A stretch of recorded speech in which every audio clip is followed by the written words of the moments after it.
Jai Om Vishnu Pad Paramahansa Puraprajak Acharya Asatar Satasri Shiman. His Khan BBT founder, Charles Divine Grace, A.C. Bhaktivedanta Swami Maharaj Prabhupada Ki Jai. Nitya Lila Pravishta Om Vishnu Pad Divine Grace Srila Bhakti Siddhanta Saraswati Thakur Prabhupada Ki Jai. Ananta Koti Vaishnavinda Ki Jai. Namacharya Srila Haridas Thakur Ki Jai.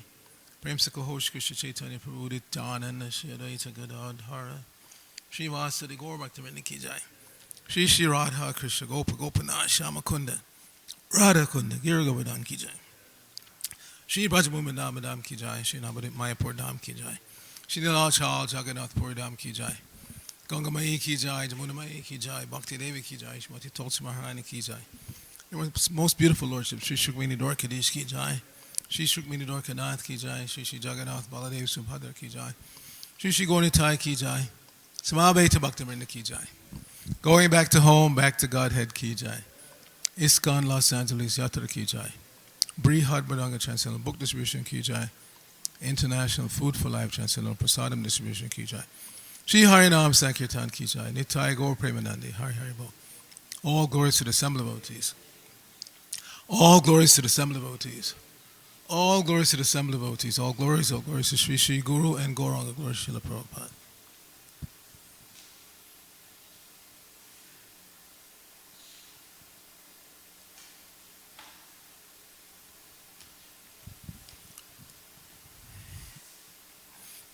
Narayanam Namaskritya Naram Chaiva Narottamam Deving Sarasatim Vyasam Tato Jayamadhirayat. Before reciting the Srimad Bhagavatam, which is our very means of conquest, let us offer respectful obeisances unto the personality of Godhead, Lord Narayan, unto Narayan Rishi, the supermost human being, unto Mother Saraswati, the goddess of learning, unto Srila Vyasadeva, the author, and unto Srila Prabhupada, who is our translator, commentator, and our spiritual master. Nashta Prayeshu Bhadreshu Nityam Bhagavata Sevaya Bhagavati Uttama Shloke Bhaktir Bhavati Naistiki. By regularly attending the Srimad Bhagavatam class and by rendering service unto the pure devotee, all that is troublesome to the heart is almost completely destroyed, and loving devotional service unto the personality of Godhead, whose worship with transcendental songs becomes established as an irrevocable fact. Om Namo Bhagavate Vasudevaya. Om Namo Bhagavate Vasudevaya. Om Namo Bhagavate Vasudevaya. So we're continuing our reading from the third canto of the Srimad Bhagavatam, chapter 5. Today's verse is 624. Sa va esha tada drashta na pashyad drishyam ekarat mene shantam ivatmanam supta Shaktir Asupta Drik Sava Esha Tada Drashta Na Pashyadrishyame Karat Mene Shantamivat Manam Supta Shaktir Asupta Drik Sava Esha Tada Drashta Na Pashyadrishyame Karat Mene Shantam Ivatmanam Supta Shaktir Asupta Drik Sava Esha Tada Drashta Na Pashyadrishyame Karat Mene Santamivatmanam Supta Shaktir Asupta Drik. Please chant.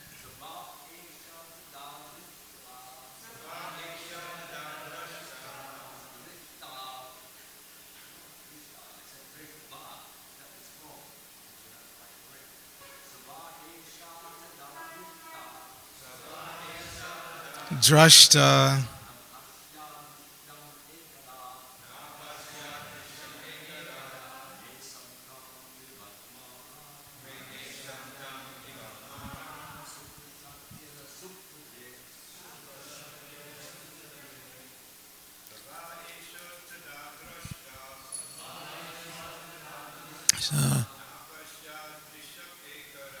Napashya Drishamekarat,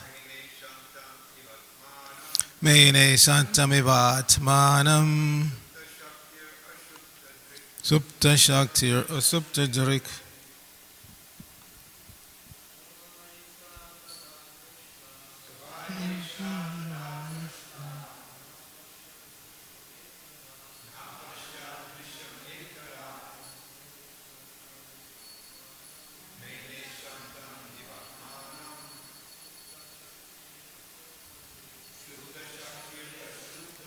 Vaishnavis.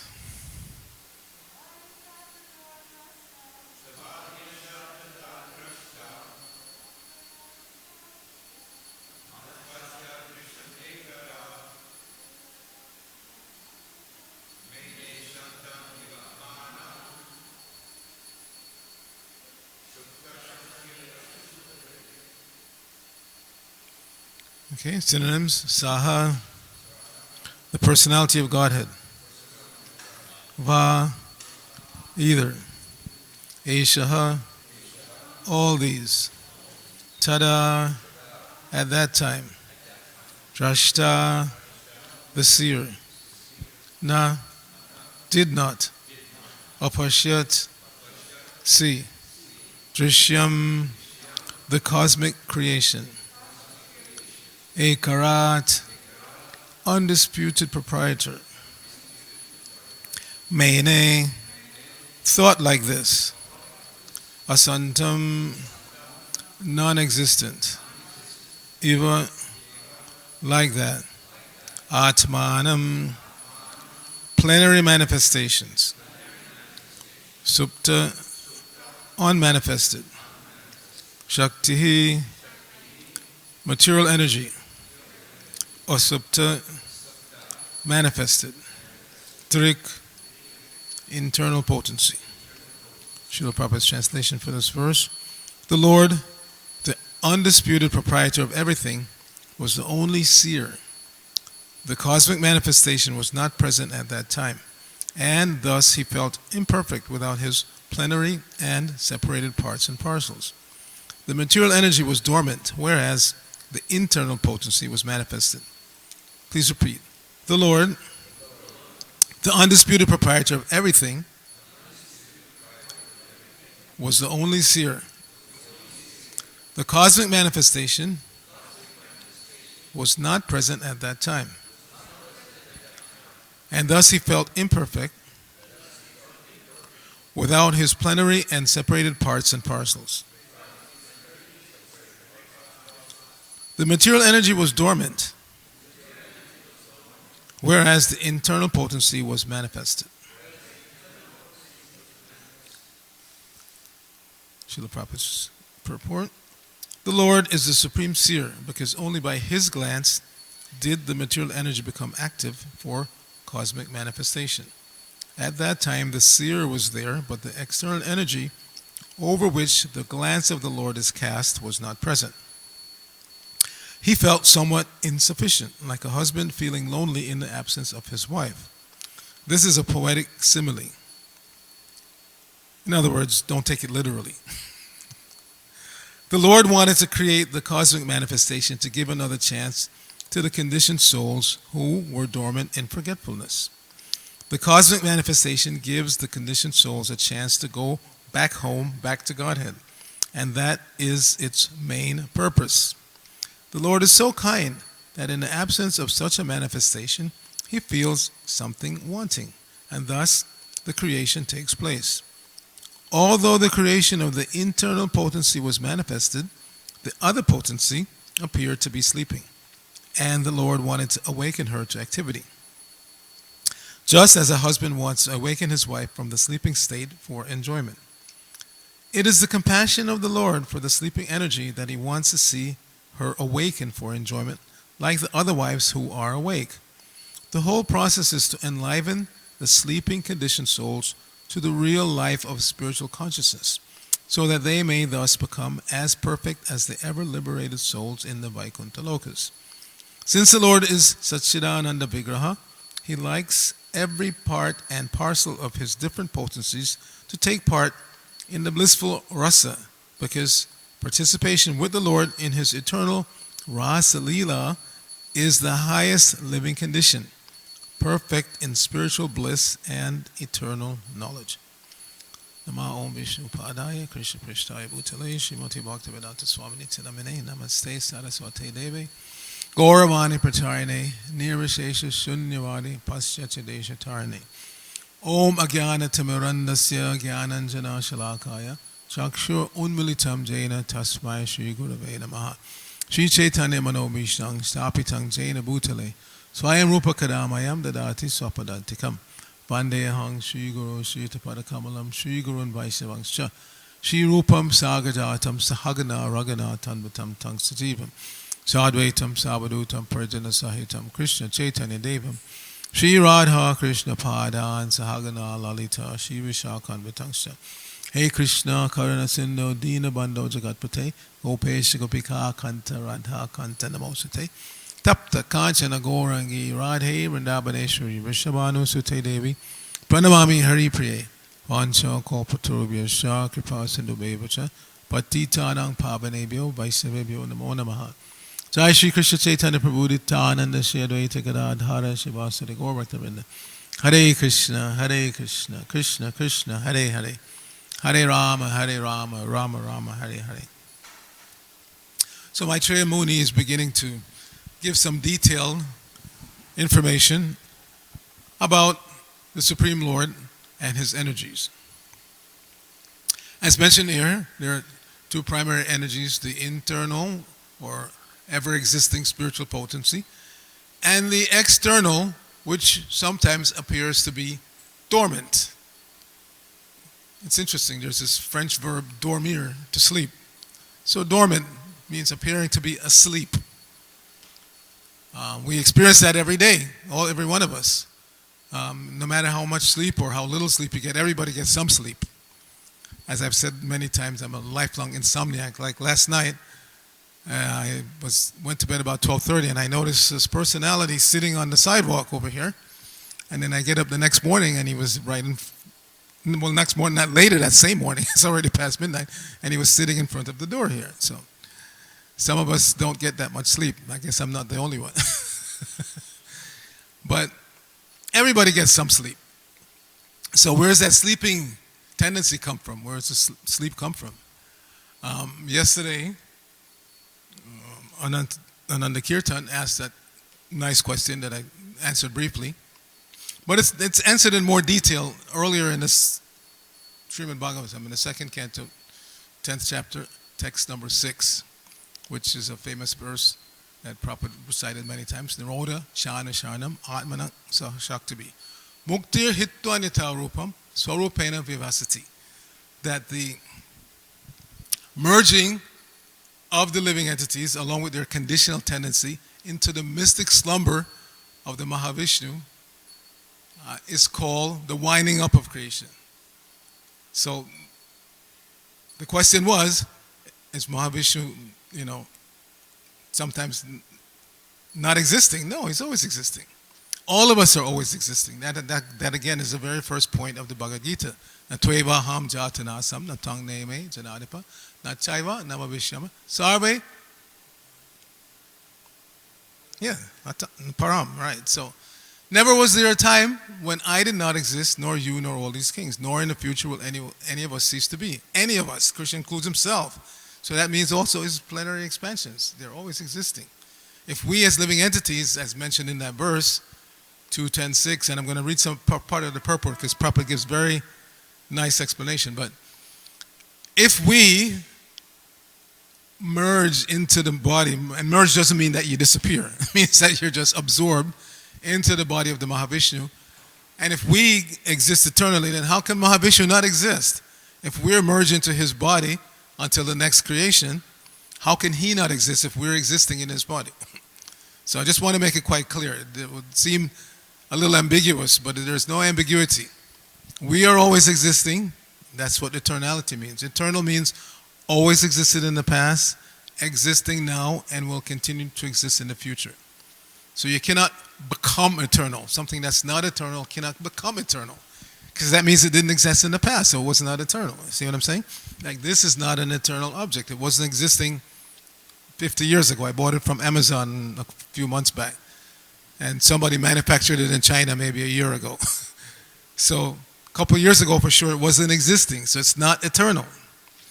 But we're not like that. We're not created in China at some point, or seems like everything is created in China nowadays. We're not Chinese creations. We are eternally parts and parcels of Krishna. So what to speak of Krishna's plenary expansions, the Purusha avatars, beginning with Mahavishnu and Garbhodaksha Vishnu and Shirtak Vishnu. They must be eternal. We can't be something that they're not. See what I'm saying?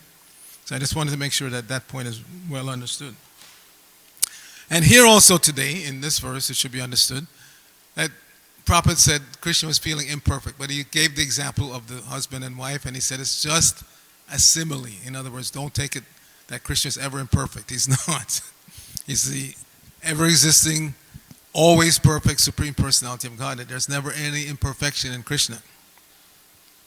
Not only is there no imperfection in his personality, there's no imperfection in his activity. Sometimes people don't understand that. It's funny, in some cultures, they will criticize God. How can God do this, and what kind of God and that? But the leader of the community, they won't criticize. You see what I'm saying? An ordinary man, they will take as perfect. Everything he says is true. He never tells a lie. Everything he does is perfect. An ordinary human being, very clearly ordinary human being, getting older, about to die, they won't question him. You see? Everything he does is perfect. Everything he says is perfect. But God, what kind of God is that? How could he let this happen? How could he do that? No, everything that God does is perfect. The completely perfect, supreme, all good, all beneficial personality of Godhead. We have to take these concepts into mind and understand it. God is all good. So those who don't believe in God, they will say, how is that possible? If God is all good, how can this bad thing happen? Why didn't he stop it? No, God is not your personal protector in terms of you tell him what to do. He tells you what to do. And we remain here because we don't want to be told what to do. And we see that tendencies there even in children. As soon as they can walk, they want to run down the street. And you tell them to stop, they don't stop. You have to go and grab them and bring them back. So that hard-headedness is there in the conditioned soul from the very beginning of life. We don't like to be told what to do. But we have to give that up when we come in contact with the perfect advisor. And that's what Krishna is, because he knows everything, past, present, and future. He says that, right? Vedaham samatitani. Vartamani tavarjana. Bhavishami chabutani. Mam tu Veda nakashana. He says, I know everything, past, present, and future. And I know everyone. But me, nobody knows. So when that all-perfect personality gives advice in the shape of Bhagavad Gita, as Prabhupada would say, then we should take it. We should take it. But we don't like to be given good advice. We always like to do our own thing, and sometimes it works out, not sometimes, almost all the time it works out detrimentally. We insist on doing our own thing, and then when we get burned, then we wonder why. How could this happen to me? I'm a good person.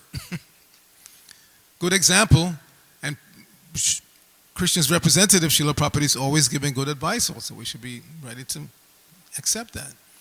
One example, kind of tragic, but one of our God brothers, when the Vietnam War was going on, most of the devotees were running away, trying to find a way not to get drafted. I was lucky. I was in engineering school, and they weren't drafting engineers and doctors at the time. But this one devotee, even though all the other devotees were trying to avoid, he volunteered to go. And Prabhupada said, no, you shouldn't go. But he decided to go. So he goes to Vietnam, and along with a bunch of other American soldiers, he got captured by the Viet Cong. So they were in a makeshift, because this is in the jungle, so it wasn't like a real prison, like you put somebody in a brick and mortar. It was like a makeshift prison camp, and they had them in there. And being young, tough American boys, they had to figure out a way how to get out. So they did. He told me all the details once. I don't remember everything now, but some or other, they were able to overpower one of the guards, and they got away, and they were running. I don't remember how many of them there were, but he was one of them, and they were running away from this prison camp through the jungle, jumping over. You can imagine, because these guys want to kill them. So they come over the crest of a hill, and they hear barrage of gunshots and mortar, all this loud war sounds going on. They don't know which direction it's coming from. If you're in a situation like that, all this loud, is it the Americans firing in or the other guys firing out? They just keep running, and unfortunately, he got hit. And later on, they kind of figured out it was actually American fire that hit him, and he lost both arms. So because he will admit himself, because he didn't listen to Prabhupada's advice, he went to Vietnam and this happened. So we should always be in a mood of taking advice from superior authorities. But unfortunately, the material energy convinces us that we are our best superior authority every lifetime, and that's why we stay in this material world. Because lifetime after lifetime, Maya convinces us, why are you listening to that guy? You're smart. Figure it out yourself, or and we completely give up on spiritual life, or we make a mishmash. We take a little bit of this and a little bit of that, and we stare in people's eyes and we spin around instead of sitting down and chanting Hare Krishna. Don't get misled. The Yuga Dharma, the way to get out of this material entanglement in this age, is Hare Nama, Hare Nama, Hare Nama Eva Kevalam, Kalo Nasteva Nasteva Nasteva, Gatiranyata. Just chant the Hare Krishna mantra. Now, there's a quality to that chanting. Every morning we recite the 10 offenses against the chanting of the holy name. So we should take it seriously, how to avoid those offenses. And positively, hearing from the scriptures regularly, associating with devotees nicely, coming to the temple and worshiping the deities, taking prasadam. These are all very positive things that are easy to do. But why do we have a hard time to do them? Because again, Maya convinces us. This is not in your best interest. Come on, life is short. Go out and earn some money and get some nice things in your life. And we'll make plans like anything to associate with an ordinary living entity, another human being. We'll make plans. People go through, jump over the moon to get involved with some other human being. But the simple process of surrendering to Krishna, that can't be bothered. I'm not interested, or it's too hard, or no, it's not hard. This is Maya talking. It's not hard. Putting your hand in the bead bag and chanting 16 rounds every day is not difficult. It's just our own hard-headedness that prevents us from surrendering to that.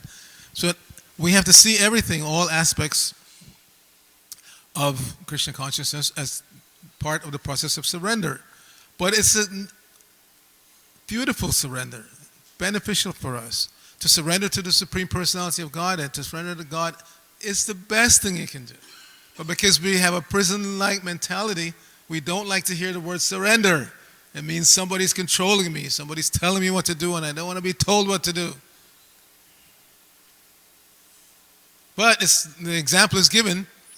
If you're in a room like this and all of a sudden there's a big fire breaks out, which is possible, and the room fills up with smoke, and you don't know which way to go, and Subhas says, follow me. I know the room. I've been here for 35 years, 40 years, whatever it is. Just hold on to me and follow me. I'll take you out. But if you come over and tell us, no, I just want to figure it out myself, so you keep feeling along the wall, feeling for the door, and then you burn to death. So that's what we're going through. Srila Prabhupada is here. He knows how to get out because he's not from the prison. He's from outside. He knows how to get out. Hold on to me and I'll take you out. But no, I want to feel around myself and feel around. And then we die again and wake up again in another body to feel around again. So we should stop that feeling around business. Just follow the person who knows how to get out. It's that simple. Do we want to get out? That's the problem. We don't really want to get out. We're so lazy in Kali Yuga that we will burn. Prabhupada himself gave this story of one kingdom where the king noticed that all of his citizens were lazy. Nobody wanted to do anything. So he called the ministers together. How can we get these people to be a little more active and do something in life? So they came up with a plan that they're going to advertise all over the kingdom. All lazy men come to the capital, to the palace of the king, and we will feed you for free. You don't have to do anything. Just sit down and eat. So they set up all these big pandals, and all these lazy fellows came and sat down, and they were feeding them nice feast. And then they set the pandals on fire. Everybody got up and ran away except for two guys. Prabhupada told the story. One guy turned to the other guy and said, "You know, I'm starting to feel a little warm." So that guy, second guy, turned to the first guy and said, "Don't worry, just turn the other side." So Prabhupada said, the king said, "These two guys are really lazy. We'll feed them. Everybody else has to work." You see? So when it comes to self-preservation, we have to stop being lazy. You have to just follow the program, which is a very, very simple program. Chant Hare Krishna, take prasadam, associate with the devotees, see the deities, and give the process to others. So we have our Rath Yatra coming up. This is the best way to give the process to others, these festivals. Because people are not attracted necessarily to come to the temple. So the Lord is so kind, He goes out to them. He says, "Here I am. Here's my smiling face, my beautiful unblinking eyes. Just come and take darshan." That's what Rath Yatra is all about, to give everybody on the street a chance to see Lord Jagannath. And hopefully that impression will go so deep that in this lifetime they will want to see Him again. Where do you guys, you come down to the beach with this festival, but where do you go after that? Come, 3764 West Lake Avenue. Come, buy some books, get some prasadam at Govinda's. And you want to dress like us? We have a gift shop, and you can buy some dhotis, saris. That's what it's all about. Festivals. Srila Bhaktisiddhanta was very, very keen on festivals, and that's why Prabhupada stressed it also. Understanding the mood of his spiritual master. That in Kali Yuga, people are lazy. But if you give them something entertaining, everybody wants to be entertained. Nobody wants to work, but everybody wants to be entertained. If you're not entertaining, if you're boring, get out of my way. But if you're willing to sing and dance and do something to make me feel happy, then okay, good. And what to speak of if you're willing to feed me? Yes. So we go down to the beach with Lord Jagannath. Free feast. Yes, come and eat. We have a stage show. Come and watch some Bharatanatyam and hear devotees chant.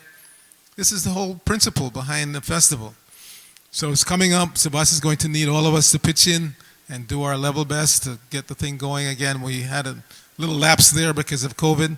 So now we need to get into the mood again, how to put on the festival nicely and distribute prasadam and sell. We also sell. We're not just, free society. When it comes to prasadam, we have two concepts. Free food for life and food for money. So we have both at the festival site. We have our free food booth, and then we have nice prasadam, curd steaks, and everything that you can come and buy. And we should never feel shy about taking money from the public. If you don't take their money and use it in Krishna consciousness, they're just going to entangle themselves more and more. They buy all kinds of things that are unmentionable with their money, or they gamble, or it's just a waste. Practically, outside of a devotee, everybody in this world simply wastes their money. And they're not even happy, no matter how much money they have. Just like we have this example now of this leader of Russia. He was reputed to be the world's wealthiest person, worth more than $200 billion. But he wasn't happy. Therefore, he had to invade his neighbors. You see? So money is not the answer. Money will not make us happy. So many examples. We have some Indian persons here, but some of you may know. Famous case from India. The Ambani brothers. They were the father started from very humble origins, and he became very wealthy. Started Reliance Corporation, you must have heard. So the father died at 69, and he had his two sons. So that everything was handed over to them. Blood brothers, but they hated each other. The younger one especially could not stomach being number two. Elder brother became the chairman of the corporation, and he was the vice chairman. Not happy. So they fought and fought. The Indian government had to get involved because it was such a big corporation. They didn't want to see it destroyed. So they came to an agreement. They split the company in two. One brother took certain industries, chemicals and whatever, and the other brother took communications and whatever. You would think that was the end of it. Okay, now you don't have to deal with each other. No. They were still competing with each other. The younger brother was listed in Forbes as the 6th wealthiest person in the world. But he wasn't happy. Why? You can guess. His elder brother was listed as number 5. So, long story short, he made all kinds of bad decisions, and he went from having about $45 billion to 0.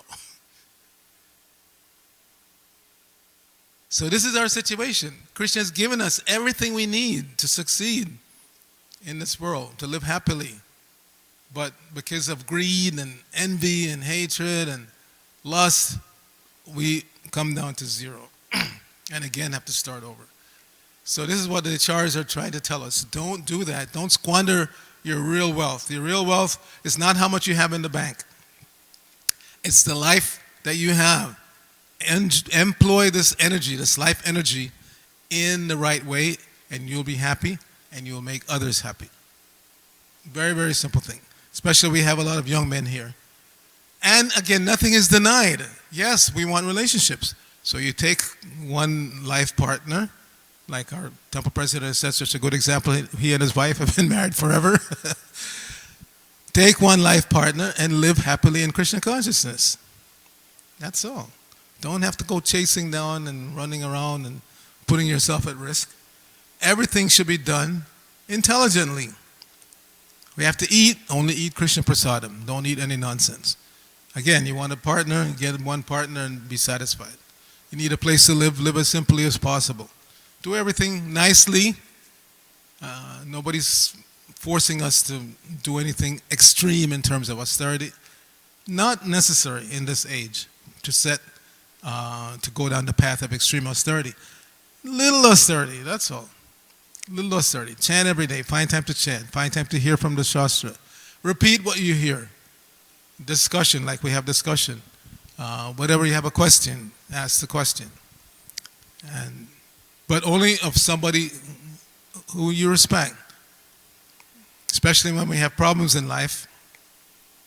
If we simply go around speaking our problems to everybody, it's a disturbance. Find one person, if you don't already have a guru, find at least one person, senior personality, whose opinion you will accept and go with it. But forever repeating our problems is just another way of keeping ourselves in the center instead of Krishna. You see? Oh, I have this and I want and I did this and I didn't do that and I. When we're here to be trained to put Krishna in the center, what does Krishna want? And how do we know? Because the spiritual master tells us, this is what Krishna wants. Please do this, Krishna will be happy, you will be satisfied. Jai, Grantaraj Srimad Bhagavatam ki jai, Srila Prabhupada ki jai, Gaur Bhaktivinoda ki jai. Hare Krishna.